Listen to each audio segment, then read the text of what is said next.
Welcome to today's Explainer. Okay, we are diving headfirst into a really dark descent into the human psyche today. Picture the gray twilight of a ruined valley. That's the setting for this grim, gothic fable we're going to unpack. It's a story deeply rooted in Nietzschean philosophy and philology, where the so-called higher men of a civilization experience a total psychological collapse. We're talking internal rot, massive philosophical failures of nerve, and a terrifying mirror that reflects exactly what we try so desperately to hide. Just listen to this quote from the sage. Innocence is not safety. To understand the demon, you must possess the courage to be consumed by the force that birthed it. Wow, that completely sets the gritty, almost graphic novel tone we're dealing with here, right? It tells us immediately that we aren't in a world where just keeping your hands clean is going to save you. Actually, that untouched innocence, that's exactly what feeds the darkness. To navigate the story, we're going to walk with the sources called the Shadow's Path. Here is our roadmap for the explainer.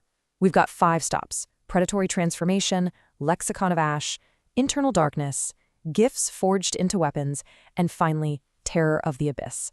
Let's get right into it. Section 1. Predatory transformation. From icy detachment to wild fire. So this entire fable kicks off with a single inciting incident: the return of the sage. And there is this massive contrast between who he was and who he is now. Before, he was this figure of academic comfort, a still pool of icy detachment and untouched innocence. But fast forward 21 years and he descends back into the valley fundamentally changed. All that academic peace is gone, replaced by this terrifying, grim vitality. He's literally described as a wildfire moving with predatory grace. He's become the living embodiment of instinct, a totally subterranean torrent. He isn't some safe benefactor anymore. He's the active, lived reality of the will to power. Moving to Section 2, Lexicon of Ash, dead butterflies and neat grammars. Let's look at how this transformed sage interacts with the elite of the valley. Our first stop on the Shadow's Path is the scholar. The sage finds him sifting through the ashes of a ruined library. And the scholar's whole approach to knowledge is completely clinical. He's sifting through a lexicon of words that the text vividly calls dead butterflies, just pinned down and totally lifeless. He's seeking the comfort of an objective text because, well, he mistook his lexicon for an idol. He was trying to use his neat grammar as a shield to guard his own smallness against the howling primal forces of the world. But the sage just completely shatters that academic peace. He hits him with this brutal realization: the demon demands blood to speak, while you only offer ink. The sage is using his cynical knowledge here to show that the subterranean torrent of human instinct absolutely cannot be managed by the ink of academic structure. When the sage throws his torch into the creative books, he isn't just burning paper, right? He is destroying the whole illusion that you can keep reality at a safe clinical distance. And that brings us to this punchy, valley-wide realization. They codified their cowardice as morality. Think about that.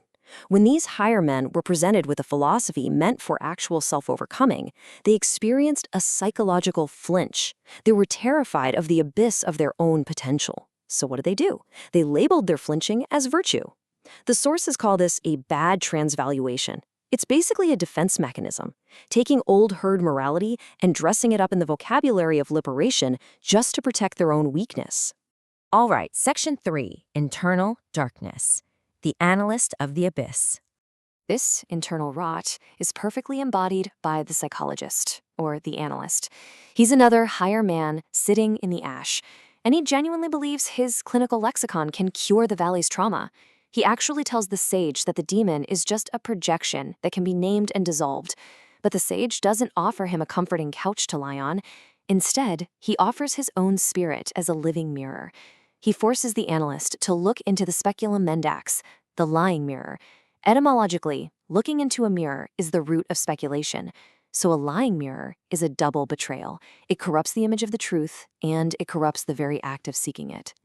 And when the analyst actually peered into that mirror, into his own professional mask of virtue, he didn't see some curable trauma. He saw dus daemonia, the unsublimated will to power. The psychologist's desperate need to categorize and cure the demon wasn't about healing at all. It was his own masked desire for dominance and diagnostic control. When he saw that mocking grimace reflected back at him, his clinical certainty just withered, and his vitality began to decay to ash right then and there.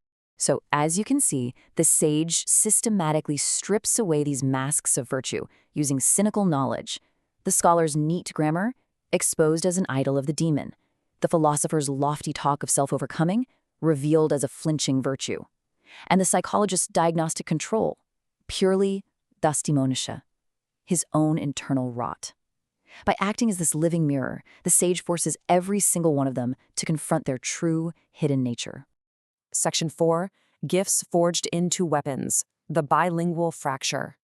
Shifting gears from the higher men to the broader civilization, we have to look at how the villagers inherently perverted their own prosperity. And to do that, we anchor this dark fable in real-world philology. The sage whispers a crazy linguistic secret to the bard, a bilingual fracture in language. The word gift literally means both present and poison. The sage's fire, his philosophy, it's a dose. It is neither a cure nor a toxin until you know the measure and the hand that's wielding it. We can actually track the anatomy of this internal failure chronologically. It kicks off with the spark, the gift of a philosophy meant for liberation and self-legislation. But because they lack the strength for it, they hit stage 2, the flinch, a deep psychological terror of the abyss. This inevitably leads to the bad transvaluation, where they disguise their cowardice as virtue. And finally, because they totally forgot the original purpose of the gift, that spark instinctively becomes a weapon of ruin. It's a brutal realization.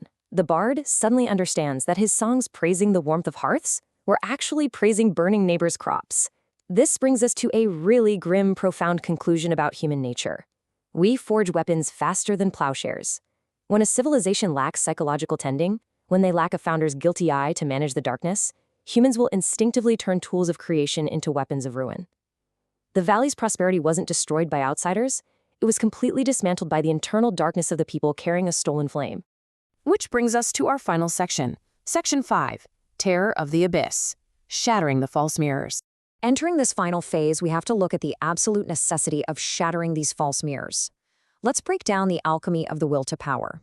It is not just some desire to boss people around. It's a primal, instinctual creation force. It precedes logic, it precedes grammar, it precedes organized thought. But here is the critical part. When it is unmanaged, when it is corrupted by fear and kept at a safe distance, it morphs into a mocking grimace. It becomes a subterranean torrent that destroys the vessel. It literally demands the courage to be consumed by it.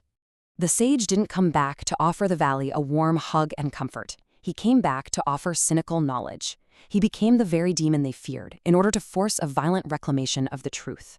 And that leaves us with this incredible, provocative final question. Can you survive the demon's leer without flinching from the abyss? It's a challenge to every single one of us. Are you confronting your own internal darkness, or are you just hiding behind neat grammar and false comforts? Think on that. Thank you so much for walking the Shadows path with me on today's Explainer. Catch you next time.